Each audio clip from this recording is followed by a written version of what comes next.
Kia ora, I'm Jenny Nimon, and today I'm going to be reading an extract from my short story Alpha Male, which is being published in Starling Issue 13. I'm not going to go into too much detail about it. I think I'm just going to let it speak for itself, but it's quite a personal one to me, and I'm going to give a wee content warning that it does contain themes of abuse and harassment, so if that's going to be uncomfortable for you, feel free to check out now. I met Ross at a quiz night that my friend Lucy dragged me along to because the team needed someone who could answer the science questions. I was studying animal behaviour, and even though I told her I'm no good at quizzes, she said it was close enough. I recognised Ross from somewhere and spent the first 2 rounds trying to work it out instead of actually listening to the questions. I had to ask people to repeat them back to me several times. It wasn't until my phone went off in my pocket that it clicked. A few weeks ago I'd come across his Tinder profile, which claimed he was a feminist because he liked women. He only spoke directly to the men at the table. There was a question about which animal an apomaniac would obsess over. They all turned to me. I shrugged. An ape? It was not the right answer. He had the pen and ignored my input anyway, writing down bird because he knew that api was its Latin root. That was also wrong.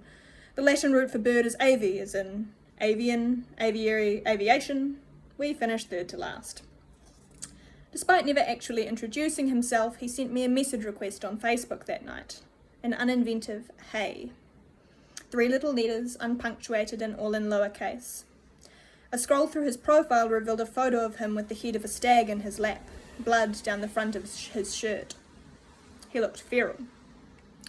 But in another chat tab, a friend I had feelings for was telling me about his girlfriend. I replied to Ross instead. The conversation was bland, but I liked the attention and went along with it.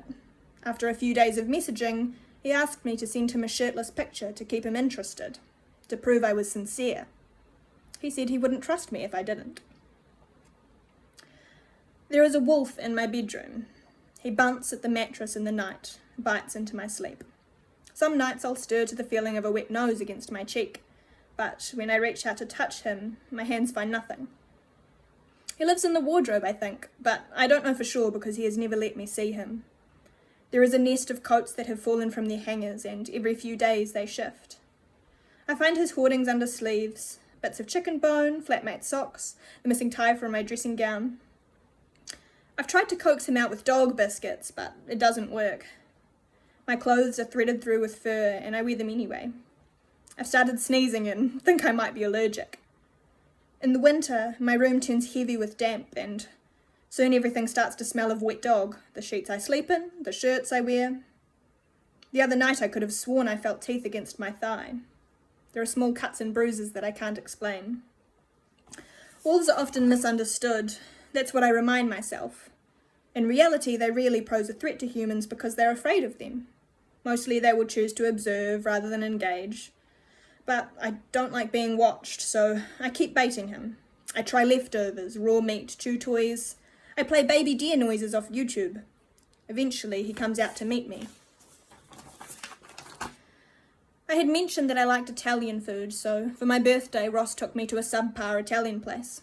They had good garlic bread, but, of course, Italians don't really eat garlic bread. They also serve spaghetti bolognese, but any Italian knows that ragu is heavy and it needs a wide pasta. Spaghetti is not a wide pasta. It was rubbery and over-oiled, so the sauce slid straight back onto the plate and splattered my clothes. I shouldn't have worn white.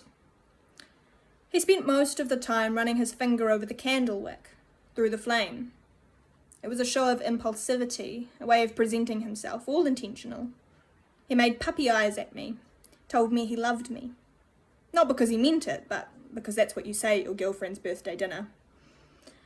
He pulled out a glittery pharmacy necklace that was not at all my taste and nudged it across the table. He had this look on his face like when a pet drags a dead thing to the door and you're revolted and have to use tongs or a plastic bag to pick it up, but they are proud of their gift, so somehow you find yourself saying that at least the thought's there. I told him I loved it, patted him on the hand. He made a point of letting me know he spent a lot of money on it. When he reached his capacity for romance, he wet his napkin in his glass of water, dangled it over the flame, and started telling me about a party he was going to that weekend. He explained it was for Jess's birthday. I already knew that because I had also been invited. He told me his plans to buy cheap cider, to wear a polo shirt, to maybe even borrow my concealer if the pimple on his chin didn't clear up by then. I might come along to this one, actually, I said, attempting to twirl spaghetti onto my fork and failing because they didn't have enough bend in them and would immediately roll out of shape. I pulled a knife from the caddy in the middle of the table and reluctantly began cutting the pasta into smaller bites. You don't want to do that, he said over a mouthful, waving his fork. You're the girl I go out to nice dinners with. You're not the girl who comes out drinking with me.